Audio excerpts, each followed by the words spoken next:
When it comes to baseball cards, Brian Cataquet has over 200,000 cards in stock.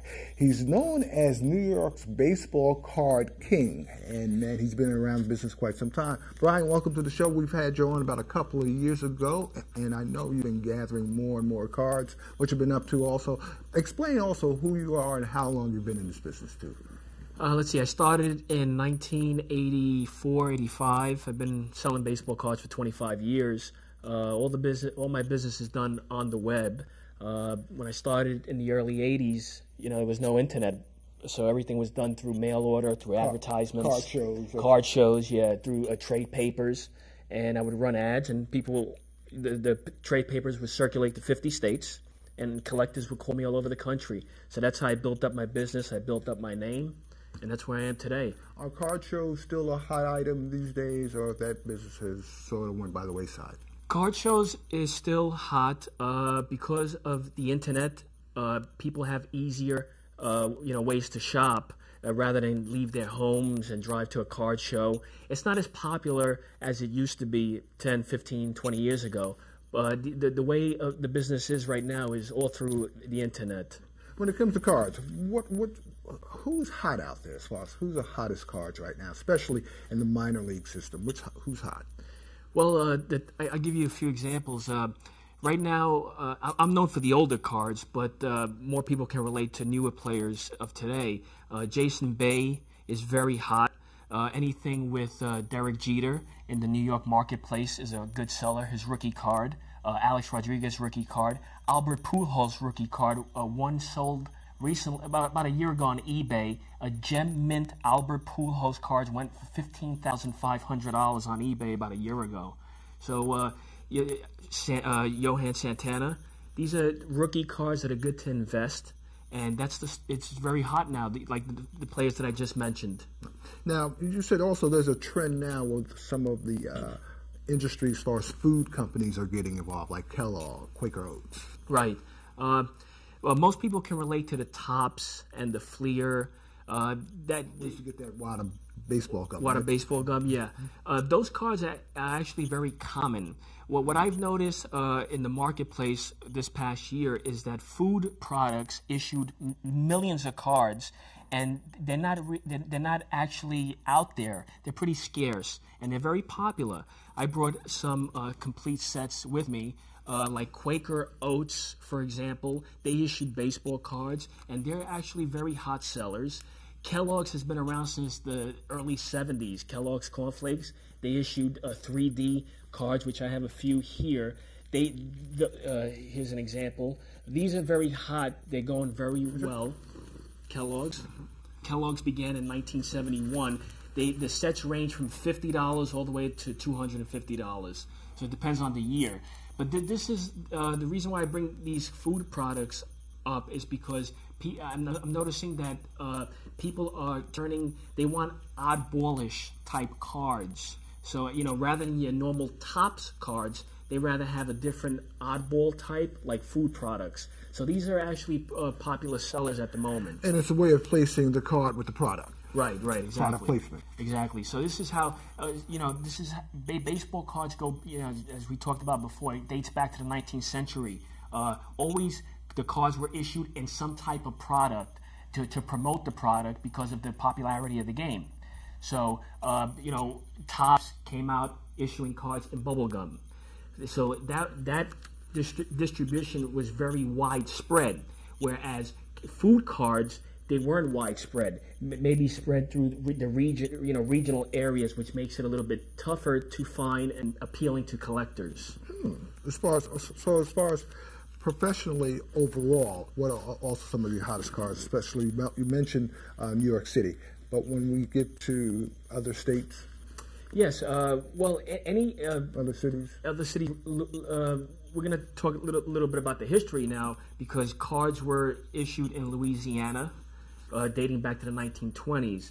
So, New York City has always been the marketplace, so it produced millions of cards, whereas like states like Louisiana, Idaho, Ohio, they issued regional sets, but it wasn't mass-produced, mass-distributed.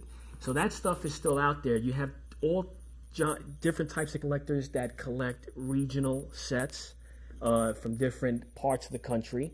And, you know, that's, of course, when it's not distributed in widespread, the demand is out there because the product is scarce. So that's a different way to get involved if you're a dealer, to go after regional sets because it's scarcer than the mass production of, you know, big cities like New York City and stuff like that. Yeah, when we come back, I also want to talk about as far as the future, as far as what cards, if you're a young person out there today or an older person, you're looking for a way to invest for the future, who should you purchase? What team, what player? We'll be back right after this. We were discussing, I want to continue our conversation. I want to know, say I'm a person, I'm looking to get into this business. I'm looking at the future. Which player, who's hot today, and who will be hotter maybe 10, 15 years from now after that player retires? Which player, especially not only here in New York City, but on a national scene? Well, Jason Bay is very hot. His cards are selling through the roof. I mean, you can do the research online and see Jason Bay cards are very hot. Again, you have Texas Rangers. Also, it depends on, see, this is what makes the field very diverse. If you live in New York City, people collect, you can get involved with New York City, like the Yankees and Mets. I mean, like, again, Derek Jeter, his stuff is very hot. Alex Rodriguez, youngest player, he's going to break every record. I mean, he's going to break, probably hit about 850 home runs. His rookie card is 1994, 1995. Very hot, a couple of $100, I mean, they sell for. And then if it's gem mint, that's near mint to mint. If it's gem mint, it can fetch for about $1,000. You know, everything's condition conscious. You know, you have near mint to mint, and gem mint.